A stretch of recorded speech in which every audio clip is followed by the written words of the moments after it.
Días. Con Yolanda Torres le damos la bienvenida. Celebro, Oye, que, Yolanda, no buenos días. celebro que no se le haya leído la sonrisa. No se va. Señor ministro, el otro día evacuamos una serie de temas trascendentes vinculados con el petróleo. Quiero que se pongan los otros dos sombreros ahora. Minería primero y energía después. ¿Qué se ha avanzado en esta coyuntura crítica para acelerar sin atropellar una serie de procesos de concesión minera que están en marcha, 4 máximo, otros que están ávidos por incorporarse y dicen inclusive estar dispuestos a hacer un primer abono, y para que la minería responsable, porque hablábamos de que minería limpia no existe, sea un recurso más para levantar al Ecuador y no para destruirlo? Bienvenido. Buenos días. Muchísimas gracias por su invitación. Un placer inmenso. Nuevamente, permítame saludar a su distinguida audiencia y comentarle de la siguiente manera su pregunta. En efecto, yo pienso, y el gobierno también, y muchos ciudadanos en el Ecuador, incluyendo corporaciones del sector privado, consideran que el sector de la minería puede ser otro eslabón importantísimo en el repunte de la economía ecuatoriana que se vino abajo con motivo de una tormenta triple, si me permite explicarle. La primera parte de esa tormenta fue el encogimiento de la economía mundial. ¡Qué barbaridad! Cerrada toda. La segunda es propiamente la pandemia del COVID-19. Y finalmente el colapso del mercado petrolero con los precios inclusive que se hundieron por debajo de cero. Esa combinación de efectos definitivamente ha contraído la economía de casi todo el mundo. Casi todos tienen más o menos los mismos números. La contracción es aproximadamente 50%. O sea, la economía se dividió en dos. Estamos a la mitad de la economía. Entonces tenemos que entender, creo yo, todos, y yo por supuesto exhorto a los medios de comunicación colectiva, uno de ellos el suyo, a promover la necesidad de que los recursos naturales, de los cuales está provisto el Ecuador, de los cuales es el Ecuador un bendecido en recursos naturales, pudiera ser otro más de los eslabones, para el despunte de la economía. Hoy día prácticamente comienza todo el proceso. Claro, comenzamos en rojo en el Ecuador. Creo que solamente hay unas 2 provincias que no se han declarado en rojo. Pero este es el momento de que todos entendamos que aquí es el momento de arrimar el hombro. Y la minería, con un corredor especial que permita precisamente todos los controles respecto de la desinfección de vehículos que entran, que salen, de choferes que entran, que salen, de trabajadores que entran y que salen de las plantas, todos tengan que ser desinfectados, todos tengan que ser chequeados, todos tengan que ser alertados sobre el contagio. Ahora, aterricemos el discurso, concretemos el mensaje. ¿Qué sería aprovechar responsablemente la coyuntura, ya no en los únicos 4 proyectos que están en marcha, sino en los restantes? Quiere decir que hay que finalizar una serie de procesos, mostrar, esto es muy importante, mostrar la seguridad jurídica con la que se quiere emprender este proceso de empuje de la minería como otra fuente de recursos de exportación, que además recursos de exportación son los que soportan en esencia la dolarización. Entonces, en ese contexto, pues evidentemente la seguridad jurídica es una señal de seriedad, es una señal de credibilidad, una señal de confianza a los inversionistas. ¿Hay el potencial? Sí, señor. ¿Pero tenemos problemas? Sí, señor. Tenemos muchos problemas con la minería ilegal. Vea usted lo que ocurrió en Buenos Aires. Vea usted lo que acaba de ocurrir recientemente en plena pandemia en Río Blanco, Boyaturo. Es decir, no hay la colaboración por parte de las comunidades, por parte de los ciudadanos en los círculos de influencia de la minería para entender que esto no se puede seguir ilegalmente, que hay que ajustarse a las reglas, sean pequeños, sean medianos, sean artesanos, sean de escala industrial. Todos tenemos... De acuerdo. Los problemas que usted ha citado básicamente se refieren a una provincia, Azuay, porque cuando los hubo en otra, Imbabura, la población no se resistió, colaboró con esa evacuación o limpieza excepcional que se hizo de la minería ilegal. Absolutamente correcto. En Azuay, ¿qué puede usted hacer como interlocutor? Porque a mí lo que me ha extrañado es que no solamente tengan recelo o resistencia del alcalde de Cuenca, algunos alcaldes cantonales y desde luego el prefecto, sino que me he encontrado con que sectores empresariales dicen: Carlos, lo que pasó aquí es terrible, se fueron los canadienses, vinieron los chinos y en verdad la contaminación del agua va a ser enorme. Hay empresarios azuayos ya convencidos de eso. ¿Qué va a hacer usted directamente? No solamente el viceministro de Minas, como interlocutor de esos sectores, para hacerles entender que el riesgo existe, pero que está minimizado. Usted acaba de decir la palabra mágica. Riesgo existe. El riesgo existe en todo. Pero nosotros tenemos el mejor ejemplo. Ya está funcionando en Morona, Santiago. Ahí hay dos producciones mineras de escala industrial y vea usted cómo se maneja el recurso. Pero es muy temprano para cantar victoria, recién han comenzado. Es el recurso humano que me pregunta usted y yo le contesto: hay que ver cómo se maneja el recurso humano. Qué manera tan extraordinaria de reciclarlo, reciclar el agua. Y es más, esa agua que sigue siendo reciclada no llega a los cauces de los ríos, a diferencia de lo que sí existe cuando hay una minería ilegal. Ciertamente. Ya, pero mi pregunta era si usted está dispuesto a una interlocución directa, no solamente el viceministro de Minas. Pero natural, conjuntamente con el viceministro de Minas, que es el ingeniero Fernando Benalcázar, que verdaderamente ha establecido ya esos contactos. El diálogo, señor Vera, es el único camino para entendernos. Bien, una cosa más. Sobre minería. ¿No? Perfecto. Ya. Usted declaró el otro día y tranquilizó a un gran sector del país que respecto a Yurimagua, el Ecuador no dejará de tener 51%. La Procuraduría había allanado el camino para que se pueda hacer una sociedad anónima y no habían ya cuestionamientos de ilegalidad. Queda un tercer punto. ¿Cree que hay o hubo conflicto de intereses con el hecho de que el abogado que pertenece a Pérez Bustamante y Pérez sea tío del secretario de la presidencia, Juan Sebastián Roldán, aunque él no sea abogado directamente de la empresa chilena, sino que lo sea el estudio jurídico? No me consta. Pero lo que sí me consta es lo que nosotros hemos logrado hacer, que es dar las señales perfectas al mundo. Y las señales perfectas al mundo dice: este proyecto tiene casi 50 años, señor Vera. Y ha ido desarrollándose poco a poco con una serie de problemas por aquí y por allá. Y estamos llenos de papeles, sí, eso sí. Estamos produciendo, no minerales, pero sí una cantidad enorme de papeles.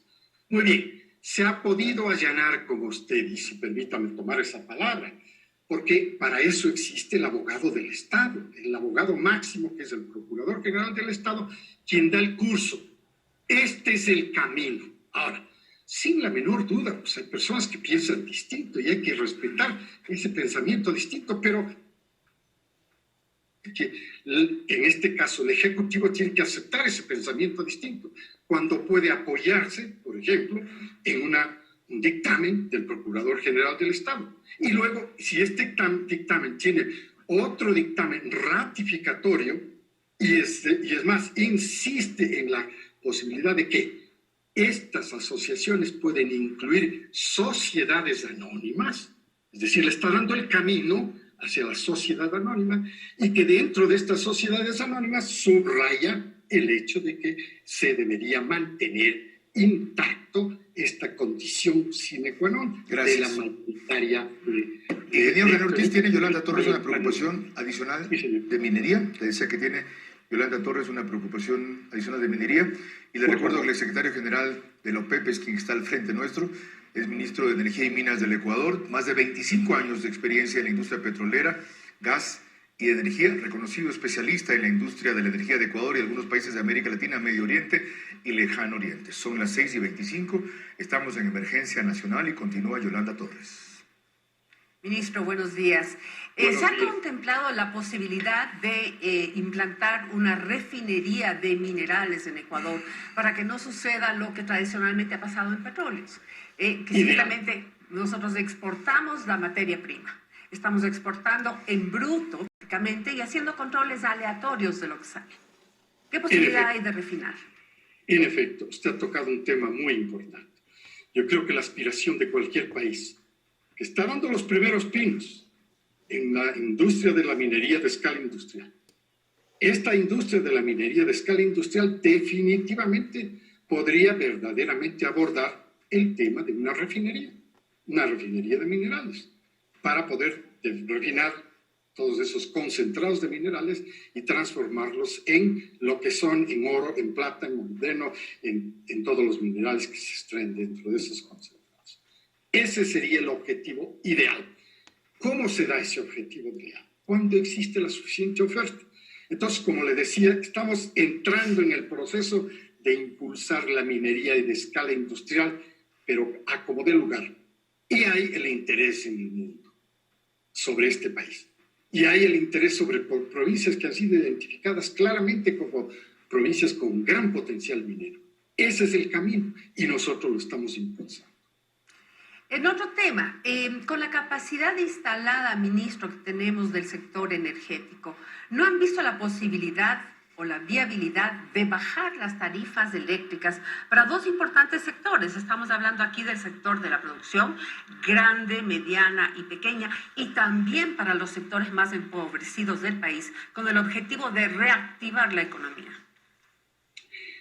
Permítame comenzar la respuesta con la segunda parte.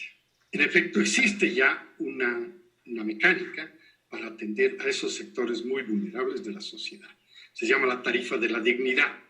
En el otro segmento, el segmento industrial de consumo masivo de electricidad, en efecto tengo que explicar que la tarifa tiene dos componentes, un componente de potencia y un componente de energía.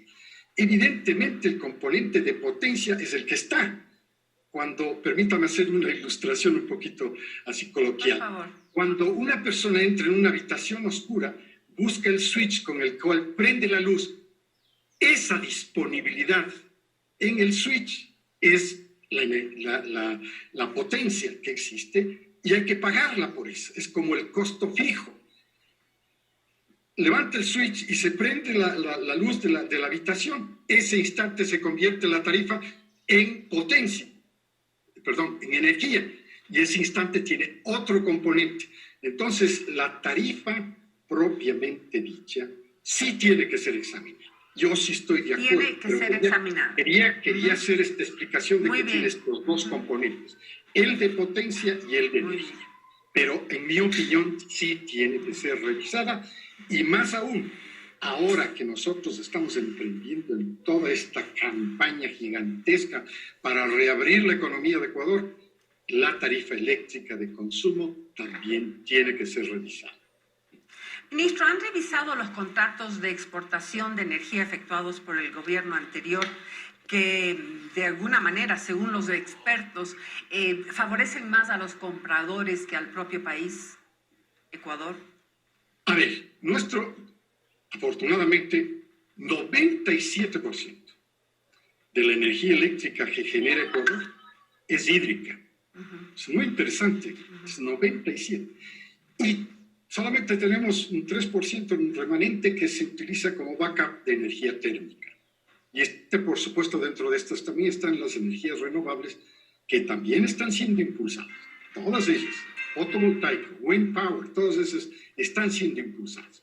Estamos pasando por un periodo bastante problematizado, digamos, con toda esta combinación tripartita del cogimiento de la economía. La nuestra también está encogida, la crisis del coronavirus, la crisis del mercado petrolero. Yo creo que lo que hay que hacer es estar preparados para la reactivación.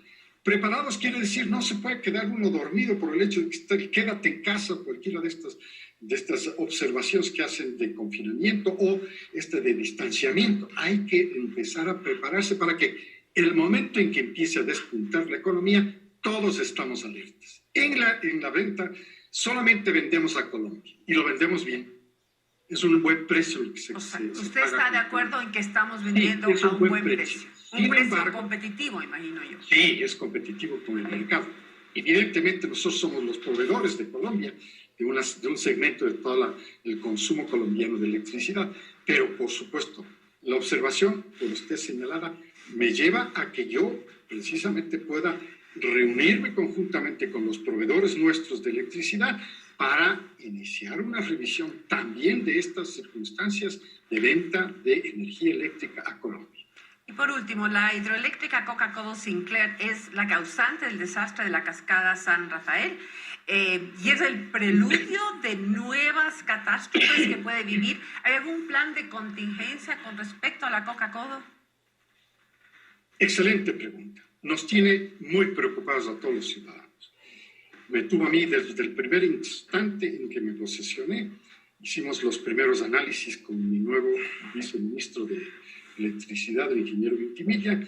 Recibimos algunos informes de cómo en años muy anteriores INESER ya había preparado algunos informes sobre esta cascada y cómo se conoció que debajo precisamente del lecho del río se había formado un túnel debajo de la lava de cada erupción del volcán reventador que se iba acumulando en la superficie.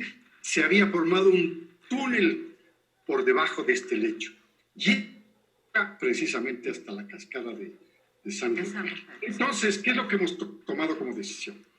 Llegar a hacer un estudio, ahora sí, algo muy importante, velocidad con la que se da esta erosión regresiva.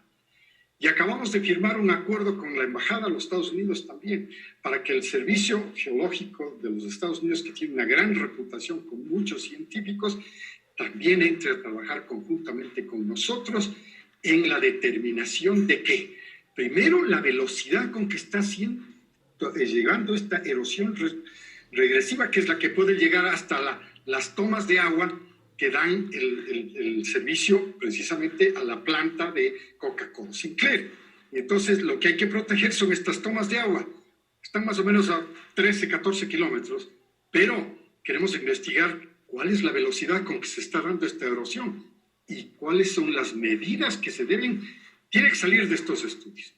Inclusive desviación del cauce del río, cualquiera que sea, entre tantas medidas que pueden darse como recomendaciones. Pero estamos preocupados, estamos sobre el terreno trabajando en este momento, están contratados ya los estudios, tenemos los acuerdos con el US Geological Service de los Estados Unidos y vamos a encontrar la solución.